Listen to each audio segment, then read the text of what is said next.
ಬೀದರಿನ ಪಾಪನಾಸ್ ದೇವಸ್ಥಾನ ಜೀರ್ಣೋದ್ಧಾರಕ್ಕಾಗಿ ಭಾರತ ದೇಶದ ನೆಚ್ಚಿನ ಪ್ರಧಾನಮಂತ್ರಿಗಳಾದಂತಹ ನರೇಂದ್ರ ಮೋದಿಜಿಯವರು ಮಾರ್ಚ್ 7, 2024ರಂದು ಸುಮಾರು 23 ಕೋಟಿ ರೂಪಾಯ ಒಂದು ಜೀರ್ಣೋದ್ಧಾರ ಕೆಲಸ ವರ್ಚುವಲ್ ಮುಖಾಂತರ ಅಂದೇ ಈ ಒಂದು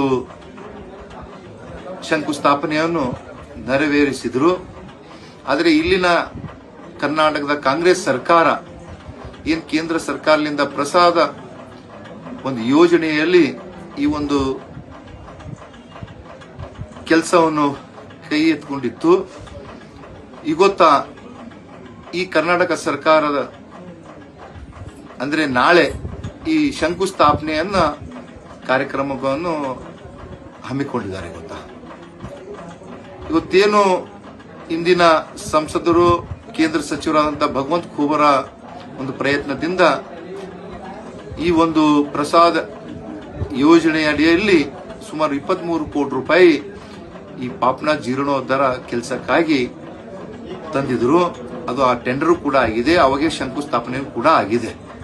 ಆದರೆ ಇವತ್ತು ಏನ್ ಕಾಂಗ್ರೆಸ್ ಸರ್ಕಾರ ಮತ್ತು ಇಲ್ಲಿನ ಸಂಸದರು ಇವತ್ತು ಈ ಒಂದು ಕಾರ್ಯಕ್ರಮ ಶಂಕುಸ್ಥಾಪನೆ ಯಾಕೆ ಮಾಡ್ತಾ ಇದ್ದಾರ, ಇಂಥ ಗೊಂದಲ ಯಾಕೆ ಸೃಷ್ಟಿ ಮಾಡ್ತಾ ಇದ್ದಾರ? ಇವತ್ತು ಯಾರು ಕೆಲಸ ಮಾಡಿದಾರ ಅವರಿಗೆ ಇವತ್ತು ಹೆಸರು ಬರ್ತದ. ಇವತ್ತು ಆ ಒಂದು ಸಮಯದಲ್ಲಿ ಕೇಂದ್ರ ಸಚಿವರಾದಂತ ಭಗವಂತ ಖೂಬರು ಈ ಸಂಸದರಾಗಿದ್ದರು.